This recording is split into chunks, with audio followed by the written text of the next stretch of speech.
conhecer as emoções do seu filho. Então, quando ele tá assim, ele tá triste, quando ele tá assim, ele tá muito feliz, né? Tem um filme belíssimo que se chama Farol das Orcas, que conta a história de uma criança autista. Ela não falava. E quando ele estava muito feliz, no auge da felicidade, ela fazia assim. E veja que, imagina uma criança que não fala, né? Você conseguir identificar um comportamento, o que ele quer dizer, o que ele quer representar. Então, às vezes, a gente tem tantos recursos, a comunicação, a possibilidade de fala, de diálogo, abre tanto espaço para a gente conseguir reconhecer o que o outro está mandando de sinal, o que o seu filho está mandando de sinal, que é até difícil a gente não se atentar a isso. Mas tem pais que muitas vezes não estão conectados. Não é que eles não querem, mas muitas vezes eles não conseguem se conectar. Então o primeiro passo é esse, se conectar a essas emoções, ensinar para a criança o que é isso que ela está sentindo. Então, por exemplo, um bebezinho quando nasce, ele vai chorar. Se ele não tiver uma mãe que está muito atenta a ele, esse bebezinho pode estar chorando por fome, ele pode estar chorando porque ele está com a fraldinha suja ou porque ele está com sono. E é preciso que haja, então, alguém que cuide dele, que pode ser uma mãe, um pai, uma outra figura que ocupe esse lugar, que nomeie esse sentimento. Você quer mamar, você tá com fome, agora você tá cansado, poxa, você tá sujo, mamãe vai trocar você. Então isso vai nomeando. E conforme a criança vai crescendo, ela continua precisando de nomeação. Só que agora para sentimentos mais elaborados, para situações mais elaboradas, mais complexas, e isso cada vez mais, até ela chegar na adolescência. E o que todos nós como pais queremos? Que quando nossos filhos cheguem na adolescência, eles nos tenham como amigos. Né?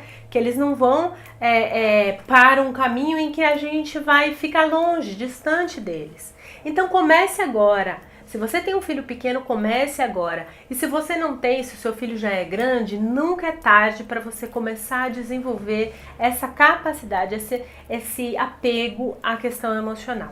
Grande passo para ser um coaching do seu filho.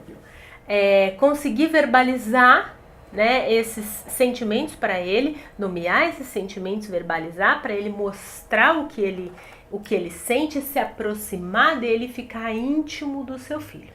Você vai conseguir mostrar para ele que você é humano, que você tem sentimento e que você também se frustra, tem dores, sofre, odeia, ama, que isso é natural.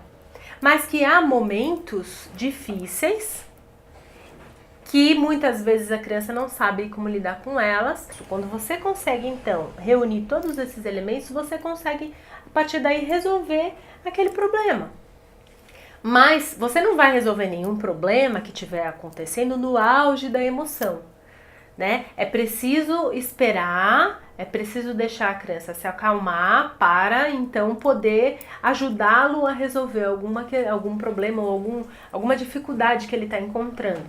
Não necessariamente depois de uma situação difícil, pode ser antes também, né? Então, quando a gente pensa em estabelecimento de regras, a gente tem que pensar numa conversa com seu filho anterior. Olha, quando acontecer isso, então, por exemplo, uma situação de birra que todo mundo já passou e que é muito comum. A gente vai no shopping, a criança quer alguma coisa, comer alguma coisa, quer algum brinquedo, ou quer em algum lugar, ou não quer sair do brinquedo, enfim, ela começa aquele escândalo, aquela birra, aquele grito, aquele show, se joga no chão e não quer, bate, espeneia. Quem não viveu isso nunca na vida. Então, assim, é nessa hora que você vai chegar para ela, sentar e falar: esse comportamento é inaceitável, quais são os limites? Não é nesse momento. Nesse momento, se o seu filho for pequeno, menor de 3 anos, não adianta você conversar com ele, porque ele não vai ter a capacidade de entender. Então você pega ele, espera ele se acalmar, faz contato visual, faz contato físico e vai embora. Se ele for maior de 3 anos, ele já tem a capacidade de entender isso. E ele já tem um certo rol aí de limites que ele já sabe da relação. E se você estiver em casa, por exemplo, falar: você sabe que esse comportamento é inaceitável. Então eu vou sair um pouquinho e quando você estiver mais calmo, a gente volta a conversar. Ou se vocês estiverem num ambiente público em que não puder se afastar, espera passar esse momento de comoção que a criança vai se envolver e logo em seguida vocês vão embora e daí vocês conversam posteriormente sobre essa situação, deixando muito claro o que é do comportamento da criança que não é adequado, né? Então não é assim, mamãe não gosta de você quando você faz isso. Não, a mamãe não gosta desse comportamento seu. Há uma diferença importante, né? Porque a criança ela tem que ser amada, ela tem que sentir que ela é amada independente de quem ela seja, mas não independente de qualquer ato que ela tenha. Então essa diferenciação é muito importante ter claro para os pais, para a gente poder vivenciar isso na relação.